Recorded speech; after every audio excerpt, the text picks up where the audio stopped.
Good morning, everybody. Welcome to today's 1Million by 1Million Strategy Roundtable for Entrepreneurs.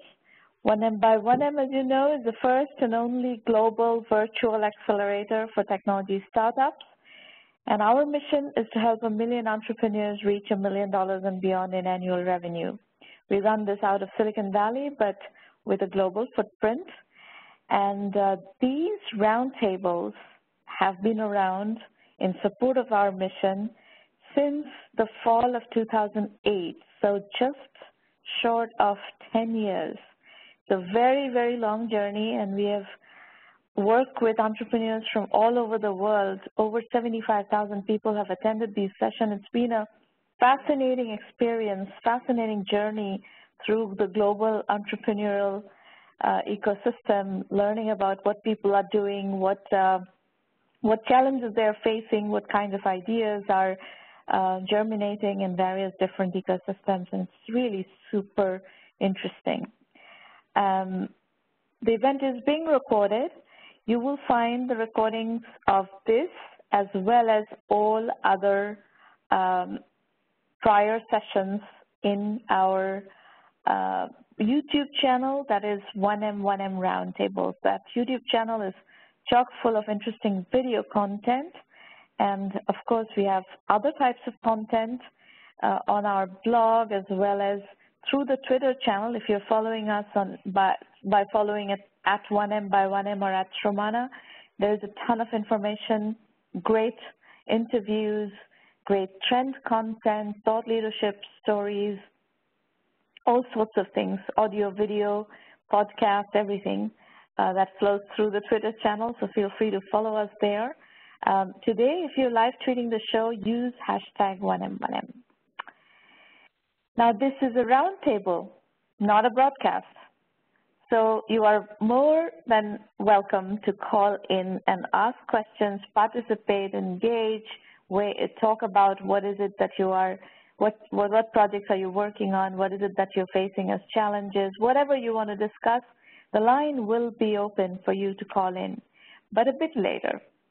So make a note. I will put this slide up again later, but do participate. Please do participate either by calling in, or also you could use the public chat throughout the session to ask questions and make comments. We're going to start today's conversation with a half an hour to 45-minute discussion with Slava Rubin, founder at Indiegogo.com. Slava, welcome to the show. Yeah, thanks for having me.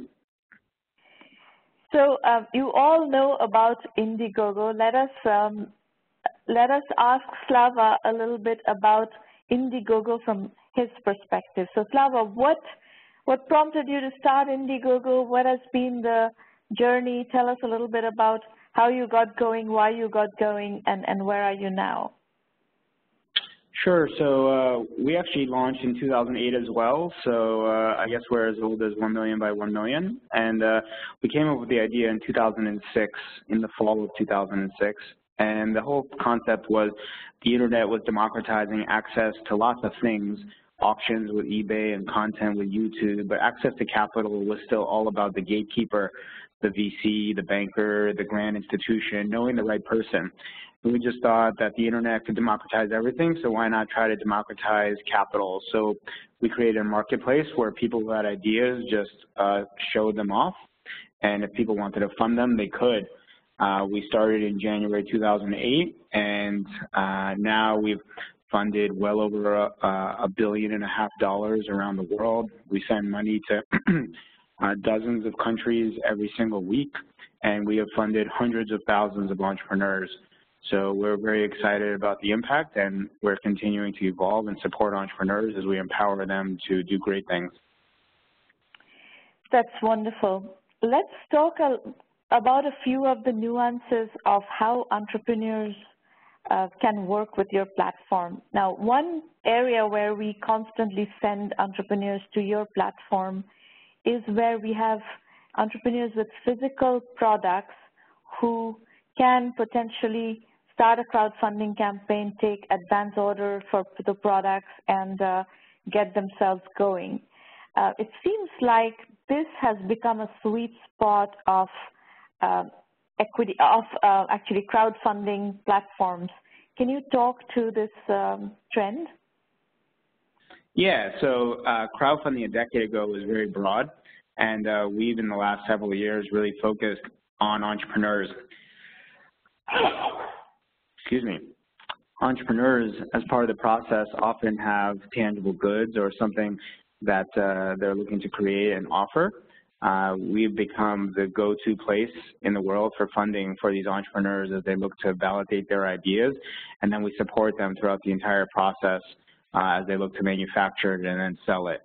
So absolutely, I mean, some companies are raising $25,000 for a small gadget, others are hundreds of thousands of dollars for some robot, millions of dollars for some sort of drone company, and then our companies have gone on to receive nearly $2 billion of institutional or investment capital from third parties. So there's some really great companies. One of them even went to sell for over $300 million after launching on Indiegogo, launching their business. So absolutely, I would agree with you, the idea of Indiegogo being the sweet spot for entrepreneurs, especially for entrepreneurs looking to create a business with tangible products.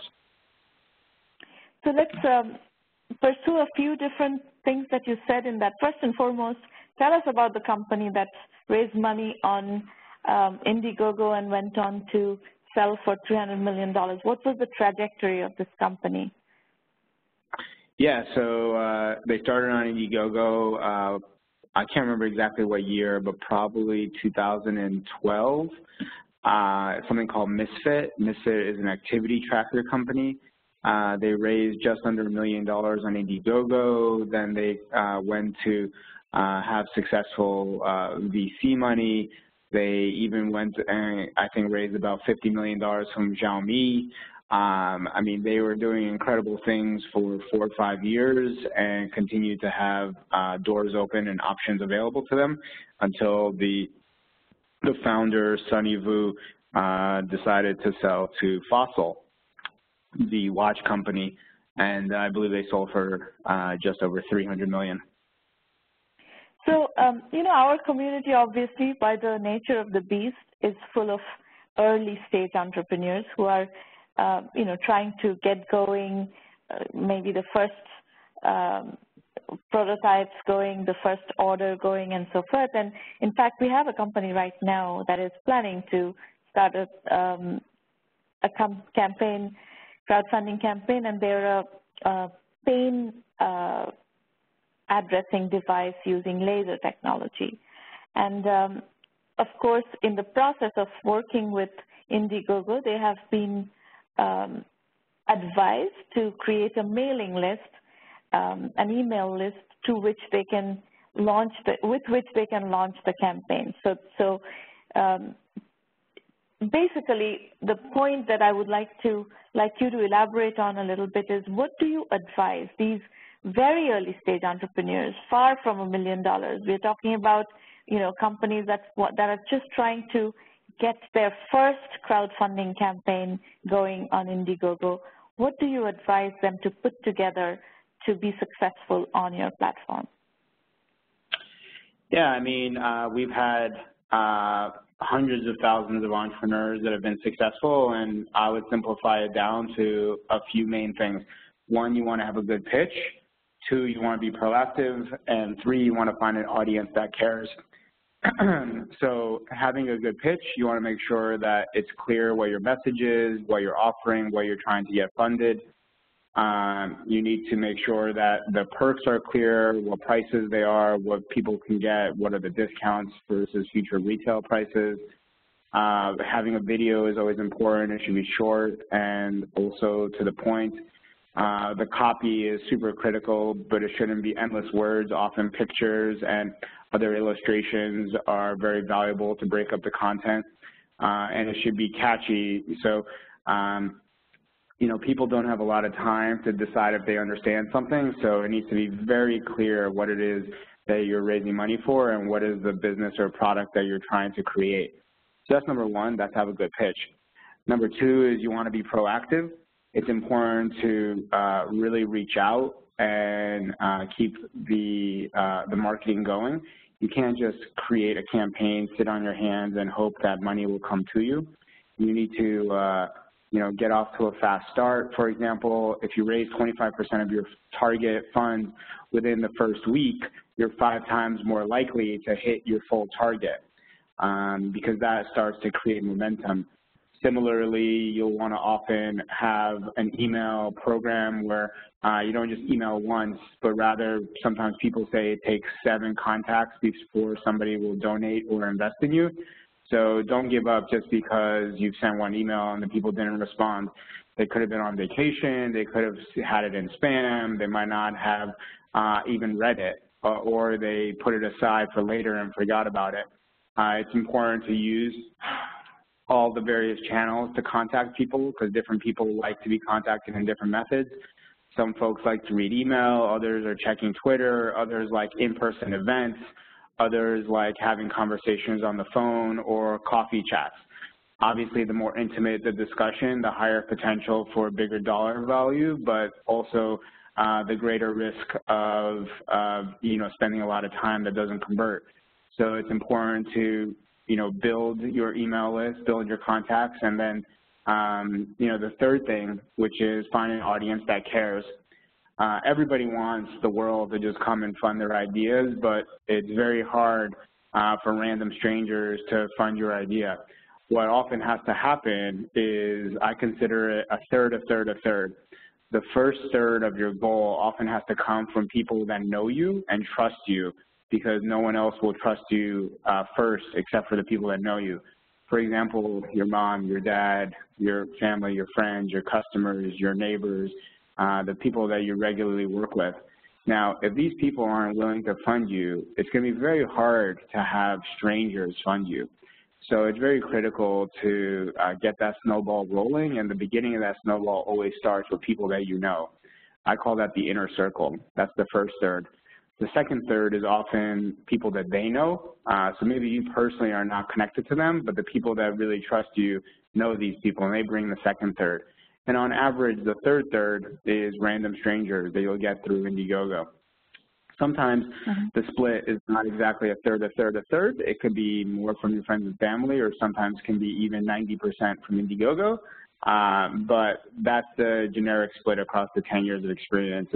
You need to get that snowball momentum going, which is having the people that know you fund first, and then Indiegogo can help multiply and amplify that reach to get you much more funding. So, Slava, what other types of entrepreneurs, besides the ones with physical products who are doing their early, prototyping using Indiegogo, what other types of entrepreneurs are finding success through your platform? Yeah, I mean, I would say the sweet spot is tech, gadgets, hardware, interesting new innovative things that are maybe 2 years ahead of the curve. That said, we are an open platform, and we do have many small businesses that have been funded, whether it's a T-shirt shop or a donut shop or somebody that's making a new electric motorcycle or somebody that's making a interesting new sports drink or some sort of gluten-free bread. They're all finding success as well. I would include that in the small business market.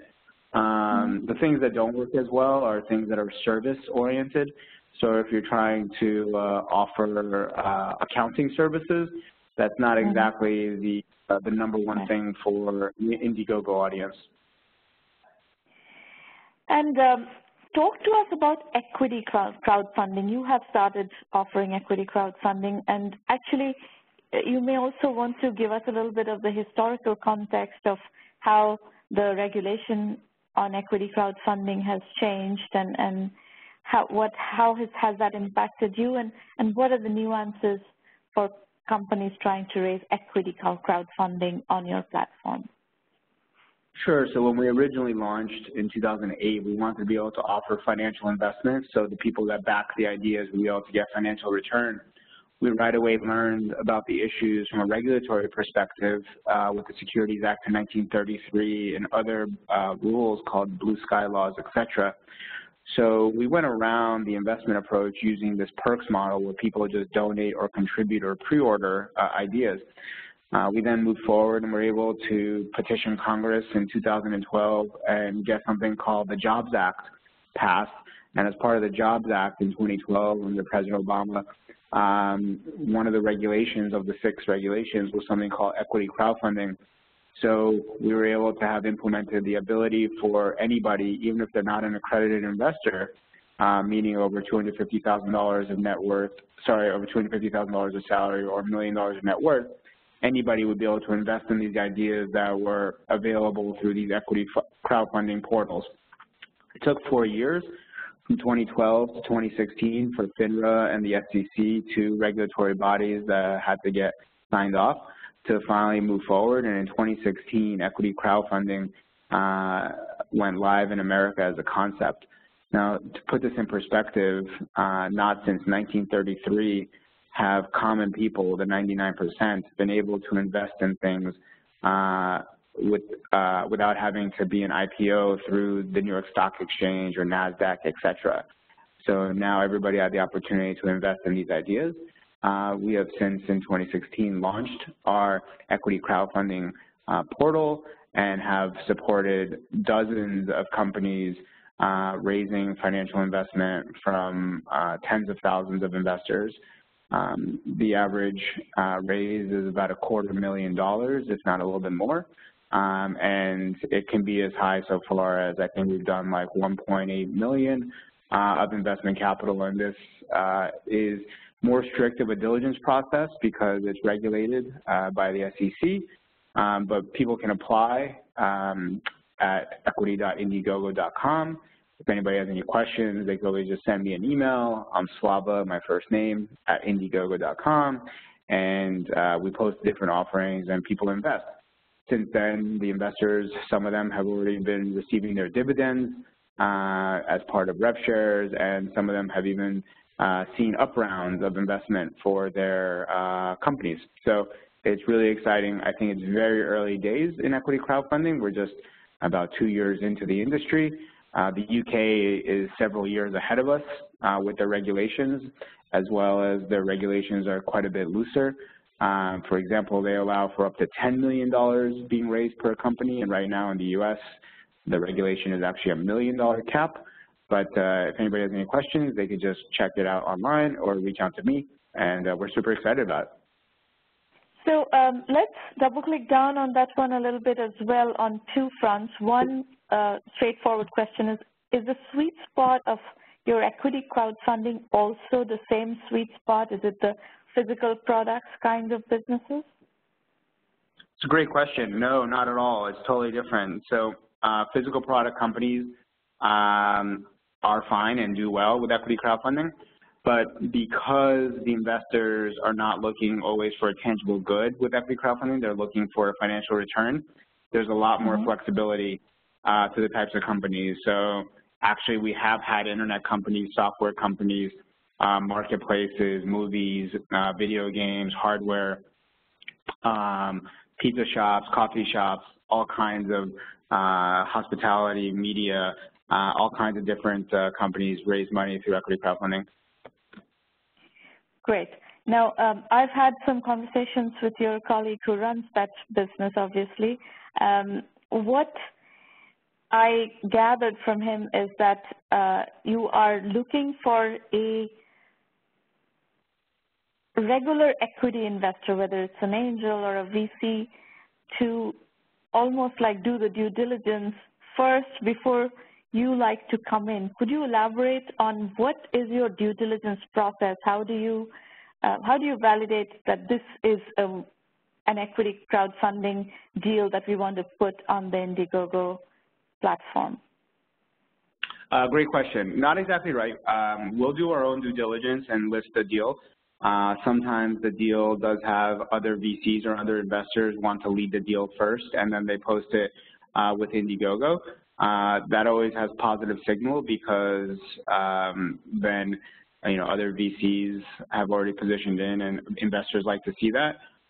But we are completely comfortable posting deals without other VCs involved.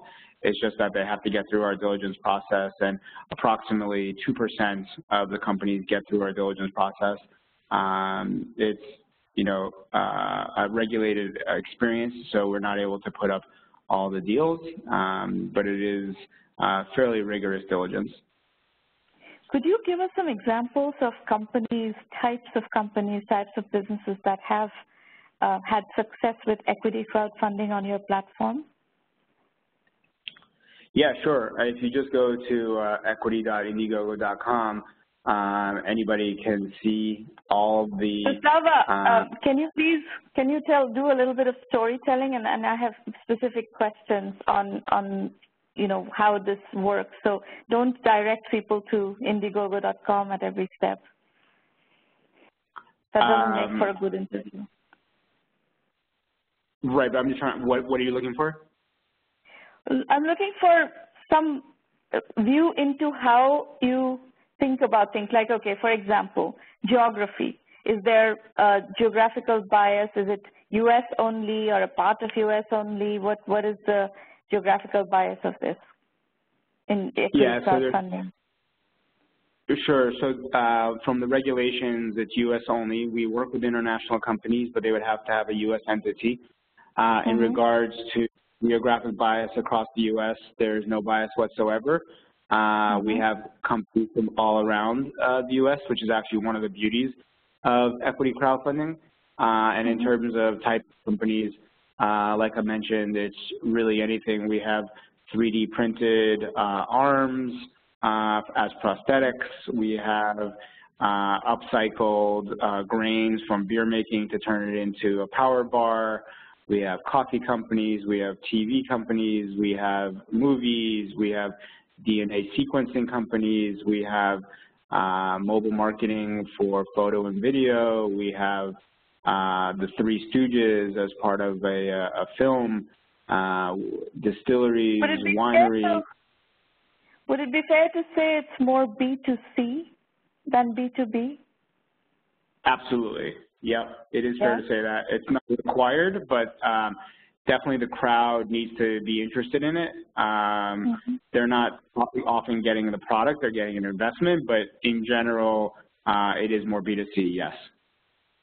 And stage, if you look at across your deal flow, across the ones that you have chosen to go with, what do you look for in terms of validation in these companies before they can qualify for an equity crowdfunding campaign? High level, we're looking at team, we're looking at financials, we're looking at projections, we're looking at IP, we're just looking at the traction. When you say financials, what are you're looking at products already selling, you're looking at validation, what stage are we talking about? Yeah, they already have to be revenue generating. They already have to be revenue generating. Okay, fair enough. And now, one of the things in regular VC financing that is very strict is everybody is looking for very large TAMs, like billion-dollar TAMs. To go from 0 to 100 million in 5 to 7 years, you have to start with a $1 billion plus TAM. That is kind of the sweet spot of venture capital. We have of late started seeing a class of VCs, micro VCs, who are starting to think about the smaller TAM opportunities that are early exits, very capital efficient deals that could sell within 18 to 24 months. We're seeing that as well. What is your investment thesis vis-a-vis TAM? Yeah, so I mean, we're not stuck on trying to find the largest TAMs. We're not a VC ourselves, but rather we're trying to pick the right deals for our investors to decide if they want to invest in them. So it's really up to the crowd and the investors to decide what they think about the deal. In regards to TAMs, obviously we want there to be opportunity for growth for the company, but no, these don't need to be billion-dollar exits for these companies for these investors to make money. Okay. What do you consider as your biggest success out of Indiegogo? I mean, and how do you define that success? Yeah, I mean, I would just say that the biggest success is the ongoing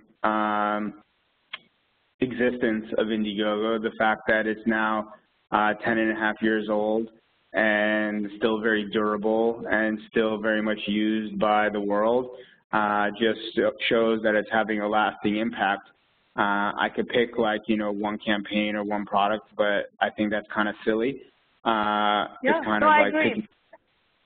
Which is why I asked you the question of how do you define success, because, I get asked this question about 1 million by 1 million, and I have kind of a similar answer, and it's that I'm just as proud of the companies that are doing, 5 million, 10 million in revenue over a 5-7 year period as I am of a company in our portfolio that has raised now $250 million and has over $100 million in revenue, is a unicorn. But we don't define success as chasing unicorns. We define success as 1 million by 1 million. We want a lot of companies to be able to get to a sustainable threshold and get past the early obstacles of getting a business going. So I think your answer is exactly what it should be, in that it is facilitating a lot of entrepreneurs and a lot of projects become viable. Great. So what are your parting words before we conclude the interview? My parting words is entrepreneurship is a wild ride. It's full of a lot of myths and things that hold people back because people are nervous to fail. I think that anyone should be willing to jump in. Often that full-on failure is one of the greatest things you'll ever learn, and there will be a positive outcome in the end. When that is, it's hard to see. But if anybody wants to use Indiegogo or have any help, they can feel free to reach out to me. Like I mentioned with my email, it's just my first name, slava@indiegogo.com. And it's been great being on the show. All right. Thank you for coming. Thank you. Folks, we're going to switch to the entrepreneur pitch session. Just a little bit of expectation setting. We are doing a working session here, so there's no other agenda but to work on your business, your strategy, and give you some feedback that might be able to accelerate your business and remove some of your roadblocks. That's all there is to it. There is no other agenda. This is not Shark Tank. We're not trying to entertain people at your expense. This really and truly is a working session. Now, you may disagree with the feedback you get here, and that's fine. It's your business. You can process the feedback and decide how you're going to play the opportunity and how are you going to tackle the pushbacks. One thing, though, you do need to remember. Not all businesses can raise money, especially venture money. And raising venture money doesn't guarantee success.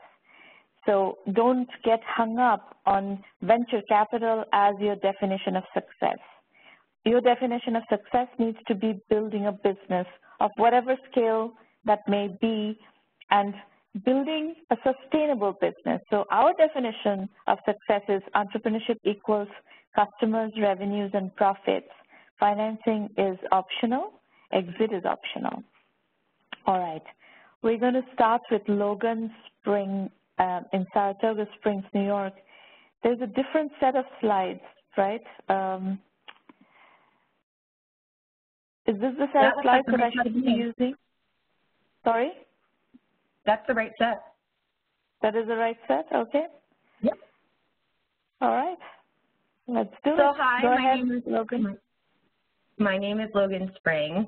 I am actually an industrial engineer and an MBA by trade. I worked in manufacturing for about 10 years and have just become to realize that a lot of what is modern convention in terms of living green or going green or just being more sustainable is putting the pressure on normal people like you and me, when I think that the pressure deserves to be on companies who are contributing 98% of total landfill contribution. Corporations are using 99% of all energy, coal energy, greenhouse gas emissions, all of these things. So trying to be a little bit more practical and a little bit more effective in our efforts towards living greener and safer, right? So using the power of our dollar is huge. My platform is almost entirely on Facebook. I do dabble just a little bit into YouTube and Instagram right now, but I am predominantly using the power of social media to get the word out there, right? So my target customer is women, generally between the ages of 25 to 45, working moms specifically, who want to live greener, they want to use better products in their home, safer products with their children, but they just don't have the time to research which toothpaste to use for 4 hours or figure it out on their own, right? So I do the work for them, and that is kind of the business model and the target customer. The customer acquisition piece, again, really comes from social media. I'm practicing what I call attraction marketing, where instead of posting a buy one, get one sale or a hostess with the mostest sale that people on Facebook or on social media in general don't respond to, I lead with value. So I definitely use live video every single day. The reach on live video compared to a text post or a picture post is about 8 times what you would get. And just making connections, right? So 90% of my marketing activity involves meeting people on other pages on Facebook, in groups, wellness groups, canning and preserving groups, back to basics groups, vegan groups, these types of things, making friends, making connections, getting people on social media to click my profile, come see what I'm all about, and then send me a friend request, rather than me kind of going out there and spamming everybody, leading with a lot of value, right? The EcoEscapade is the predominant platform. It is a Facebook page. It's free. I do daily live video there sharing simple strategies. So something really simple that you can execute today that's going to have huge impact and why you should do that. I also have a subscription or membership-based community where this is really where I do a lot of customization and where I do the work for you. So the membership-based community is $19.99 a month. Most people find that they save that quite easily in not having to keep trying products and figuring out what works for them. For example, when I was trying to figure out which dish soap to use, you find that when you try to go to a safer product, you're not getting the performance that you want. Maybe it's not cutting through grease. Maybe it's not as bubbly as we like to see. So people sometimes will have to try 5 or 6 products in order to find what they're looking for. So I can kind of cut to the chase and get to a resolution much faster than most people can do on their own. I'm also doing a monthly, what I call lifestyle lesson, which is a boot camp style course. It's usually 5 to 7 days. What's unique about that course is that it's totally live. I'm there doing the training with everybody who registers and able to ask questions and answer questions in real time. And then there's also a couple of one-on-one clients that I work with individually. So you can go to the next slide. So the customer validation piece, again, the membership-based community is kind of the heart and soul of the business. It's recurring income. There's currently about 50 members. So I'm making about $1,000 a month there. That was launched, soft launch in November of 2017, official launch in January of 2018. The monthly lifestyle lessons, again, the 5 to 7 day courses, they come with usually 2 to 4 weeks in the membership-based community. So they'll do the payment for the course and then a rolling subscription into the community to get that recurring income again. And those launched in May. I've had on average somewhere between 15 and 20 members in each of those, which are generally about $60 per 5 to 7 day lesson. I have about 10 people that I work with one-on-one. It's $200 that gets you 5 45-minute calls one-on-one where we can really like dig into issues. A lot of people who are using that service are trying to figure out their tap water, what contaminants are in their tap water. Once we can figure that out, we can help them find the right water filter. That generally takes quite a bit of one-on-one work, so that's really the space for that at the moment. I also do lots of affiliate marketing. Anytime I find an amazing brand, a company that's out there doing the right thing, maybe they do carbon neutral shipping or all post-consumer packaging, anything like that, I will look for an affiliate program. Amazon Influencers program just gave us a storefront, which is amazing. So there's a link that I can share very easily that takes anybody who clicks it to my Amazon store, where I'm making on average about 7% commission. So that's the fourth stream of income that I'm getting kind of with this business model. Very good. All right. So that's kind of like the end of the presentation. I am definitely just interested in, nobody is doing this out there. There is nobody in this space. It's totally new. And what are your questions? Well, I didn't really know what questions to bring because I have never been in one of these panels before. So, I am looking to increase my growth. My customer retention on average is about 6 to 8 months. So people, once they join, are staying. But I really am looking to just kind of accelerate the growth and getting the word out there more. So, it sounds like you are a solo person doing this, and you have certain, limits to how far you can do this solo. But within your scope, you probably have still some headroom based on your one-person show to accommodate more people in across these 4 categories. Affiliate marketing, of course, is not dependent at all on your bandwidth, but one-on-one clients is very dependent on your bandwidth, and these monthly lifestyle lessons are very dependent on your bandwidth. So it's basically, it sounds like more of the same. What you're already doing is just to do more of the same. Okay.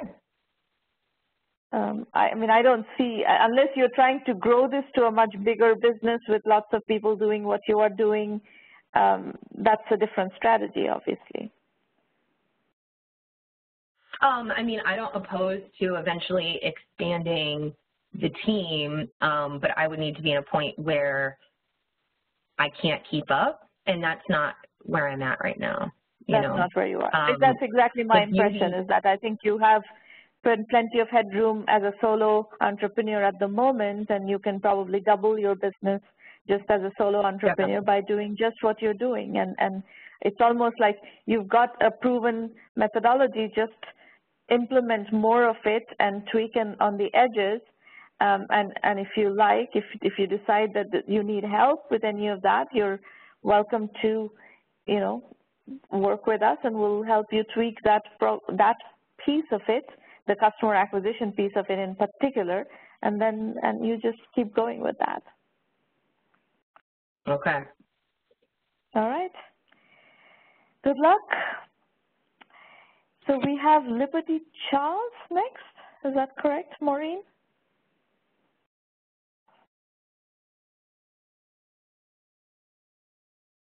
Oh, okay. So I need to go to Prasad next. Hang on one second. Here we go. Prasad, you're up next.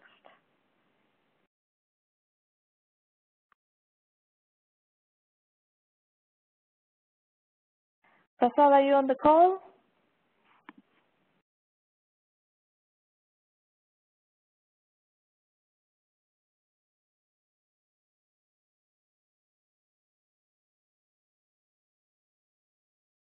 We'll do Prasad, and then we'll do Meenakshi.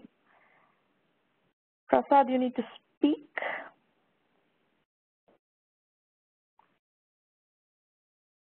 And folks, please feel free to use the public chat to ask your questions, to comment on what you're hearing, and so forth.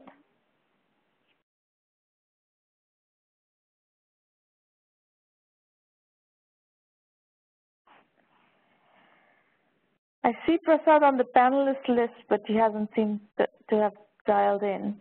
Should I go to Meenakshi? Meenakshi hasn't dialed in either. Folks, if you want to talk, if you want to actually present, if you want to chat, you're going to need to dial into the line. Prasad is trying to make a call. All right.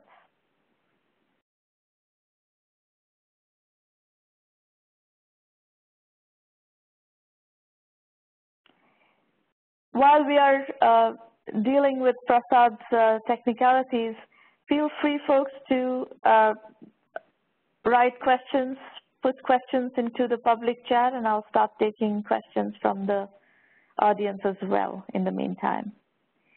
If there are introductions, you know, it's also a networking session, so feel free to introduce yourselves, who you are, where are you joining from, what is your project, what are you struggling with, what kinds of issues are you facing, anything you would like to discuss, get addressed, please feel free to do that here.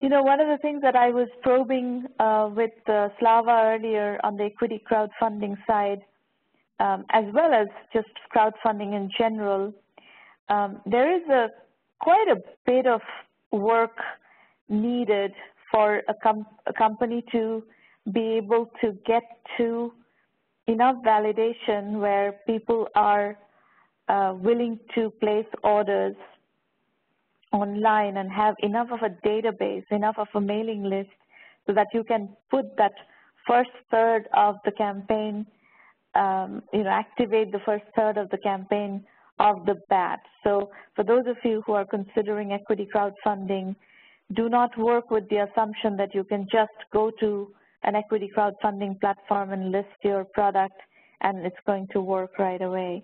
You have to do quite a bit of pre-work to be able to list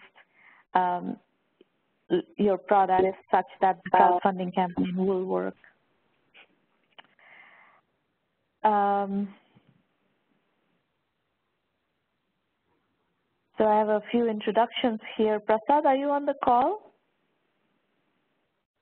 Yes. Go ahead and do your presentation. Okay, thanks. That worked. I'm Prasad. Hi, everybody. I'm actually now in India. It's a network and many technical issues, but now let's talk about it. As I can see the slide, it's my wife Neha Durkar and me. So she's not around here, but I will go ahead. So we have a company in Denmark called ExpatMeal, where we make Indian food basically and sell to. So we have. So let me ask you one question off the bat. Why is it ExpatMeal and not Indian meal? Yes, that's a good question. Basically, what happened is to me, and then she tried to find some job in Denmark, but she could not find a job despite her 2 master's degrees. So we decided to people that what we make at home, basically, like to give them proper meal. So the idea behind this expat meal is that try to like external people to give you. No, the question that I asked you is why is expat meal not Indian meal if you're providing authentic Indian food? And this is a question that you should consider seriously because you will get much better search engine optimization with Indian food, not expat food. Yes, that's right. Initially, it was the idea was to make it for Airbnb. Different people will, come on the platform, and I will send them to the local house, and they will, let's say, Spanish food or Italian food or whatever, Latin American. So that was the idea we started with. We had like 50 chefs in one town, and we did that well for 6 months. But like the people who were working, they were not that much passionate about as we were. So we got an opportunity to start an Indian food instead. So what we did was move on, start a fast food kitchen in a food court where it's a popular concept in Denmark called street food market, which is an indoor market. So is that already operational? You're already serving food there? Yes, yes. From last 2 years, we are doing well, and that's there further. Okay. So what's tell us about what are the challenges? If it's a food store in a food court, I'd like to know where. So our business here is mostly helping technology and technology-enabled services companies. So I can't say that we have any expertise in running restaurants. What brings you here? What are you looking for? For example, if I focus on the challenge in regular restaurant or service type industry, that it's a lot of manual work or many, as well as it's like consuming time and it's a lot of cost. So what I was trying to, like any fast food chain, probably that they need a lot of employees to get it running. So my idea is to reach. Meenakshi, you're disrupting the call. Can you mute her? She's talking into the call without. Maureen, can you mute Meenakshi? All right, now go ahead, Prasad. Prasad, go ahead.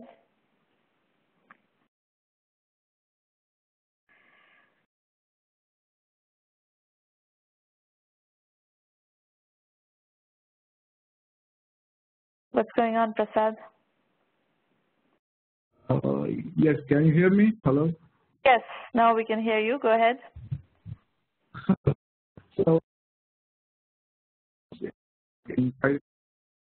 we are running it remotely, like sitting in India, for instance, now, and it's functioning well because of standardization in the 5 it's run kitchen where we make a lot of food and then different shops. So what we did is within 1.5 years we made these 5 shops based on like revenue shops to then we invest to another shop and the third shop. So we have gained a lot of knowledge, and then we think that we can make it as a business model to sell it as a franchisee.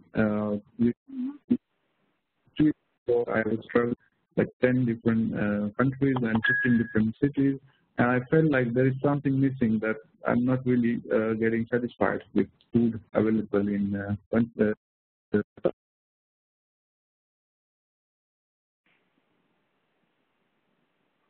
idea behind that is to also to serve the food with convenience and very quick to eat, and then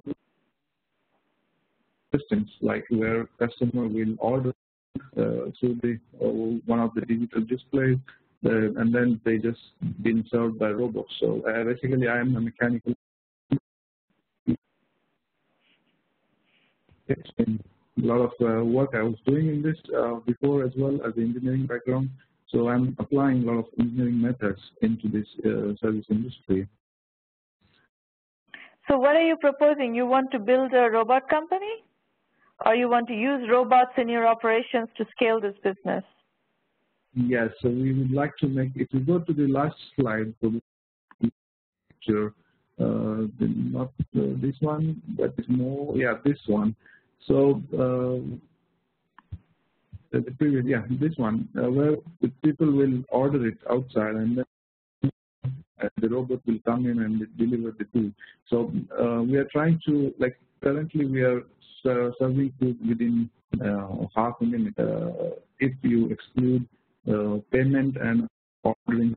So if we have some automatic ordering system, that will also save our time, so because that's taking like 3 to 4 minutes. So the time is really crucial for us during peak time, that we can't have 6 employees within. So let me understand what you're saying. You already have 5 stores that are generating a fair amount of business. You're generating $3,500 a day across your 5 different stores, right? That's right. Yeah. So. And what you want to do is basically set up, change the configuration of these stores so that they're basically robot run stores. Yes, because when I look at it, our wages, like it's almost 30% cost is going into the wages, and tells me that I can reduce it by literally more than half because of just these 2 units if I place it in there. So it's really something. It's not just about reducing. And what is the capital cost that you have to put in to change each of these stores into a robot-run store? Have you done a cost analysis of who has the products to run these stores with robots and so on and so forth? Yes. In fact, it's only if I would like to do it in indigenous way with existing product within Denmark. Like there are 2 companies. One provides the robot, the another provides the system. So if I have them together, it will cost me, even I don't need to buy a robot and rent it for a year, just a monthly fee of around $1,000. So really. So what's stopping you from doing it? You have plenty of revenues to be able to experiment with that right now. Why don't you try it? Yes, I would. It's going on, like we have made our own ordering already with one of my family member. He's actually a computer engineer, so he has made it, and it's a product quite well.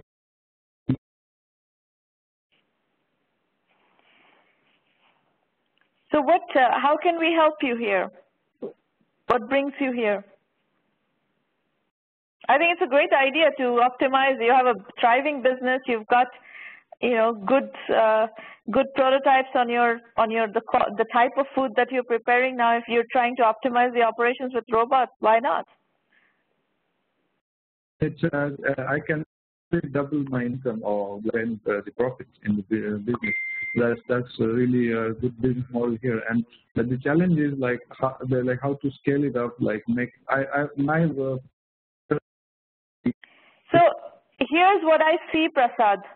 I think you should use these partners that you have identified, the people who have the product that you need to automate this operation and streamline this operation with robots. And in the 5 branches, let's say outlets, where you already have customers and so forth, you need to turn those 5 into robotics run operations and see what that does to the business. How complicated is it? What needs to happen so that you have prototypes. And once that's in place, then you can get this business funded.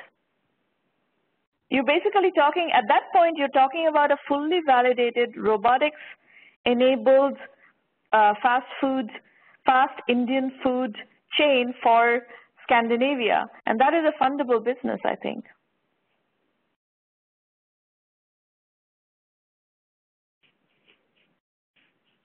Does that make sense? Anyway, Prasad, what you're trying to do is within our, expertise area, because this is now talking about a technology-enabled business and so on and so forth, a technology-enabled service. So we would be able to help you if you need help. Do reach out. I will explain after the next presentation. I will explain how to use 1Mby1M, and we can you can ask more questions after I've done that. Okay. All right. Very, very interesting. Extremely interesting. Now, Meenakshi, you're up next. Be careful not to flood the call with echoes. Okay. Make sure your computer is muted. Go on, Meenakshi. You're up next. Yes, sure, I'll do that. Yeah. Hi, everyone. I'm Meenakshi from Delhi, India, and I'm a second-time entrepreneur now. we are building, we have a product which is called Coswafe, and it's a social media platform for professional photographers. So the idea is to, in India, basically photography, professional photography becomes a part of an organized industry. Because there is no structure as such for the professional photographers in the country. And our objective is to make this platform so that professional photographers use it to highlight, connect with other professionals, and it helps them gain more visibility. And sort of structure the service in that form. So that's what we do, or we aim to do. So our product evolves around connecting the professionals together, gaining them more visibility, networking, and eventually that results into better growth opportunity. So far, we are into just like we have released only alpha version of it, and we are going to release the beta into the market by the end of this month. Our customer value proposition is, since no platform as such is tapping such a huge photography market in India, which is of roughly about $5 billion market, and there are 25 lakh professional photographers, both amateur and experienced ones, and about, just in Delhi to give you a number, is there are about 30 photography schools.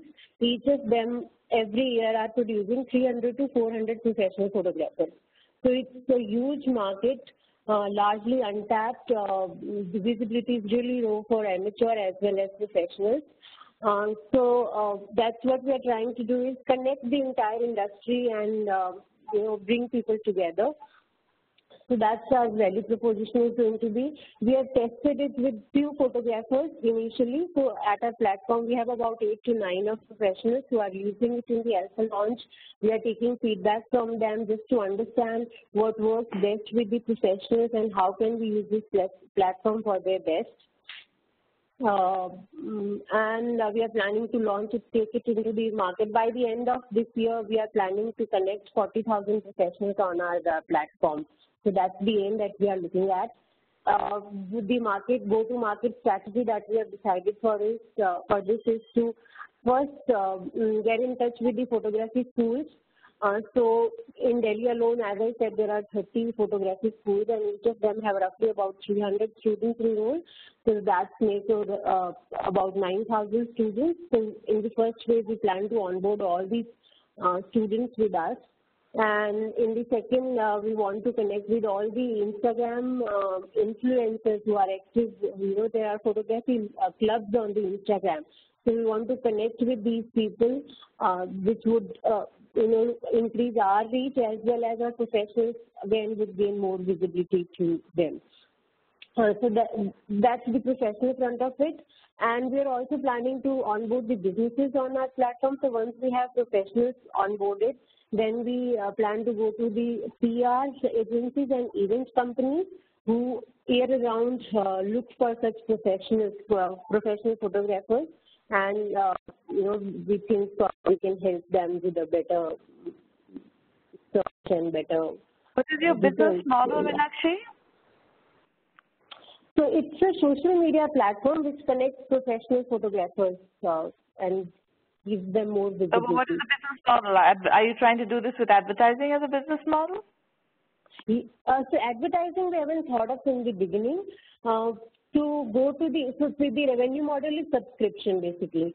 Once we have a few 10,000 photographers on our platform, then we would start charging some subscription fees from the photographers, and we will help them to get more employment. First thing, make sure that their portfolio is always structured and it's in the right form.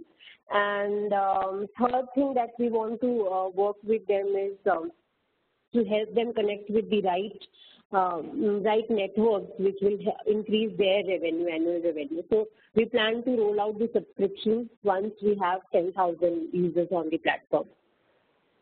Okay. Yeah. All right.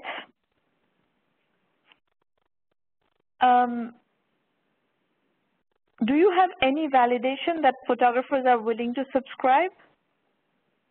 And how much are they willing to subscribe for? Yeah, so the market study that we have done so far is right now what is it saying that there are few category-wise networks already in India, like which are mostly centered on wedding photography. So the wedding photography platform charges about 1 lakh rupees per annum to the from the professionals, and we are just talking about 5,000 per annum, and they say that they are fairly good. I mean, they feel that it's something which even an amateur as well as a professional would be easily, happily ready to shell out if the platform promises the right network opportunities and growth prospects. Okay. All right. Well, I mean, in principle, it sounds fine. So you just need to get it going and see how it picks up and how it validates. Yeah. What are your questions? My question is, so I'm the person who's in charge of bringing the professionals on board. So sometimes I kind of, feel a chicken and egg story where sometimes I get really confused about should I get the businesses on board first or should I get the professionals on board first? Because when I approach the students, when I go to them, and we say that we don't want to outrightly say that it will give you employment. The major objective is to connect you with the right network. But still, like as a business owner, I would want them to grow in their career. So how do I approach this? Like, how do I balance it out? How do I? You have to, in any two-sided marketplace, usually it's the seller who has to be brought on board first. So in this case, it's the photographers who are looking for marketing. So you're going to have to approach the photographers, get a critical mass of photographers on board before you can get employers and the clients on board. Now, be careful about one thing is that wedding photography is a very big market, and it is one of the big employers of photographers. Event photography in general is one of the biggest markets. So you're going to need to go find ways in which you can bring that market onto your platform somehow. And you have to do quite a bit of work to figure out, okay, let's say you bring a bunch of photographers on, how are you going to fulfill the promise of generating business for them? What kinds of employers or what kind of wedding planners are you going to bring on board to be able to give them what they need is jobs, basically.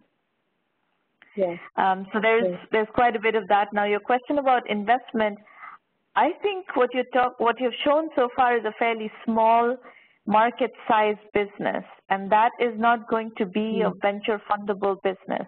You're going to have to bootstrap it. Okay. So that's something you need to be aware of.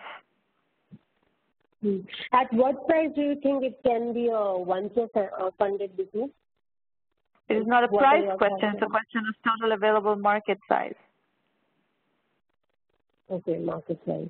See, VCs are trying to go from $0 to $100 million in 5 to 7 years. They're not trying to go from $0 to $2 million in 5 to 7 years. So if you have somehow created a business plan that legitimately can show that you can go from $0 to $100 million in 5 to 7 years, great. If not, you're going to need to bootstrap. All right, fine. Okay. All right. So that answers my question. Thank you. We can do more Q&A after the next segment. I'm going to skip through the next presenter and go to, I will explain to you how to use 1M and then we'll go back to Q&A. Now, if you like what we're doing here, please bring some serious entrepreneurs into 1M because we rely on your word of mouth to reach out to entrepreneurs in the ecosystem. All resources are at 1M1M.com. So go to 1M1M.com, start following the blog, which is free and which is very powerful. You'll learn a lot just by following the blog. The Entrepreneur Journeys book series is also something that you can learn a lot from. These are case study based books 12 to 16 case studies per book, focusing on a particular topic. These roundtables happen every week, week after week, and you're welcome to come back to as many of them as you wish to. We also have recordings of every single previous roundtable available on the YouTube channel, so use that as well as your learning material. Our full acceleration program is 1M1M Premium, and that offers you extensive methodology guidance, full online curriculum, help with business development, strategy consulting, similar to what you were seeing here, whether you call it consulting, whether you call it mentoring, coaching, whatever, but it's a project-based advice that you need in the context of building your business. That happens in private roundtables similar to these, but they are members-only sessions. And then if you are fundable, we also help you with financing. We will help you work through the questions of whether you are fundable or not, where you need to do what to become fundable, and then once you are ready, we introduce you to investors, and we also help you with media relations. Go to the 1M1M self-assessment. This is your strategic planning questionnaire. These are the questions investors will ask you, but we want you to ask these of yourselves whether or not you're going for investment to plan your strategy. And if you're getting stuck on any of the methodology issues there, use 1M1M Basic and plug your methodology gaps. That's our curriculum-only option. That's it. Go through the website. There are there's lots of material addressing all the program details and descriptions, lots of FAQs, video FAQs, etc., lots of description of the curriculum. It is a case studies and video lectures based curriculum. We have had over 800 successful entrepreneurs participate in the curriculum, in the case study program based on which we developed the curriculum. This includes 50+ unicorns, 400+ venture funded companies, 350+ bootstrap success stories. So there's a ton of knowledge, and you really get to stand on the shoulders of people who have done it before, learn from them, and implement their strategies. It's very effective. Our methodology is lean, capital efficient, bootstrap startups. Our philosophy is bootstrap first, raise money later, and you don't always have to raise money. Not all businesses are fundable, but a lot of businesses can be built as organic businesses without external financing, and we support those as well. So that's it. We have 2 more roundtables in August 24th and August 30th, and then 4 in September. So lots of sessions coming up. If you need to book a slot, go ahead and register online. And you know, we do these in-person rendezvous in Menlo Park. So if you're local to Silicon Valley, either come tonight at 8 p.m. for a rendezvous at Cafe Boroni, or come on August 29th at 5 p.m. also to Cafe Boroni. This month there are 2 more of these rendezvous, and then we'll have more in September. So hope to see some of you in person today. That's it, Q&A time. So feel free to ask your questions in public chat, introduce yourselves in public chat, or call in if you like. Let us know if you're calling in. Let me introduce you to Irina Patterson. If you have questions about the 1M1M program, Irina is your person to call or to chat with, and she'll answer any questions you have about the program. That is it. I see some introductions earlier. Let's see.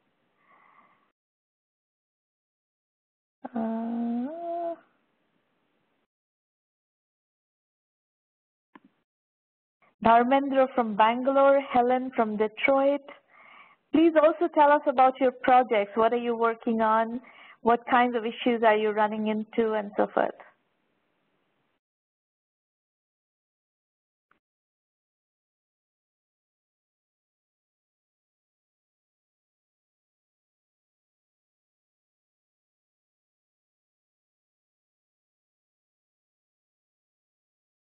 Helen Griffin, startup is Mindful On-Demand Sales Support. On-Demand Sales Support, what does that mean?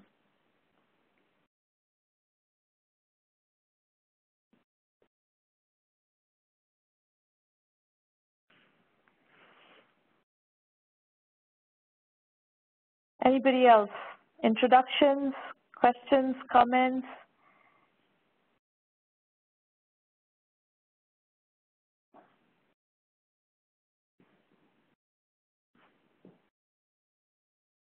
No?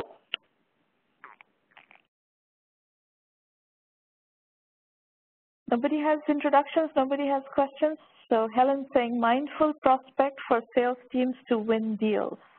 And how do you, so it's a lead generation company?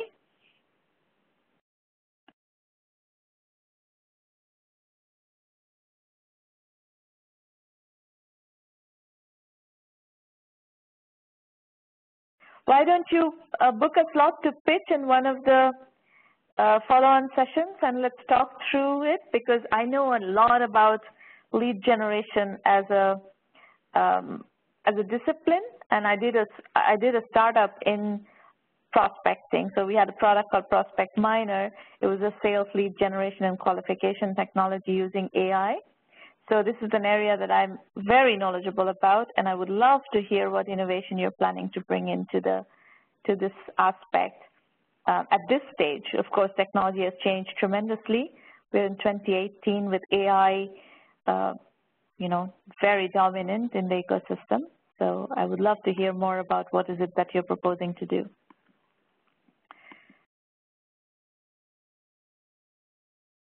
Anybody else? Prasad has a question. I've been approached by one angel investor in Mumbai who would like to invest 50% in our next scale-up plan, but he would like to exit after 2 years. How to go about it? What do you mean 50% in your next scale-up plan? 50% irrespective of what amount you're raising?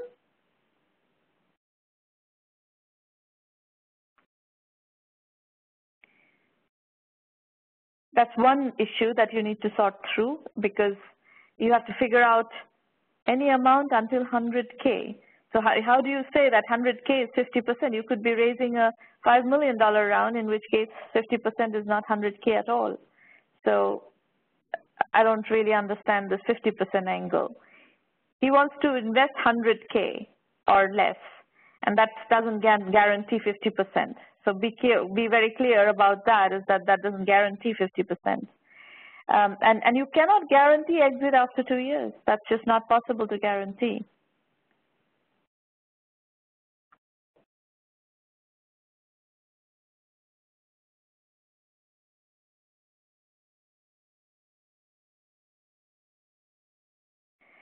Yeah, I mean, I don't think you should guarantee any investor that you're going to exit them in 2 years. That's just not a reasonable way to invest in companies or to raise money with that guarantee.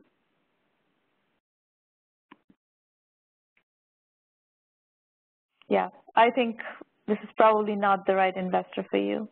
But I think based on what you're trying to do, if you can validate that you can robotize the operation of your 5 current outlets and show the financial impact on that, the bottom line impact of that, I think you will be able to raise money for this venture.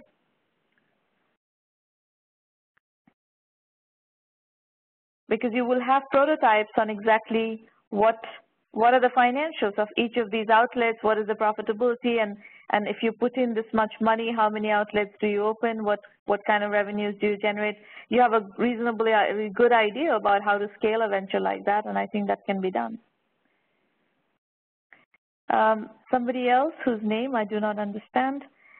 You have an idea about an autonomous mobile laundry electric vehicle using 12-meter truck using full cell technology. Okay.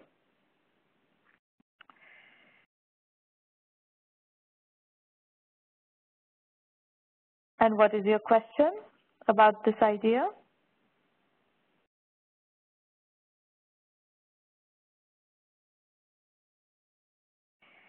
So if you just do franchises, that is not our expertise area. We don't really get involved in companies that are pure brick and mortar companies. But if there's a technology angle to it, then it would be more in our sweet spot, Prasad.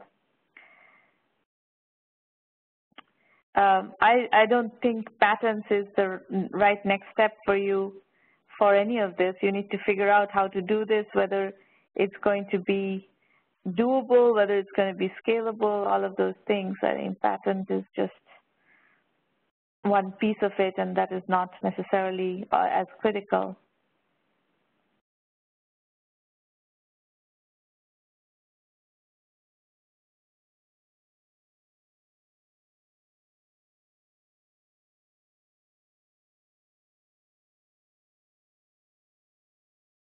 Anybody else? Questions, comments, introductions? You need help with building this product? We don't help in product development. That's not our business. That's not our expertise. And certainly fuel cell is not our expertise.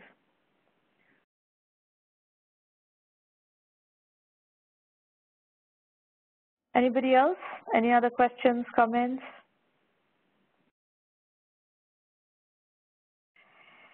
So folks, I am traveling in the next couple of weeks. Actually, I will be in India in the next couple of weeks.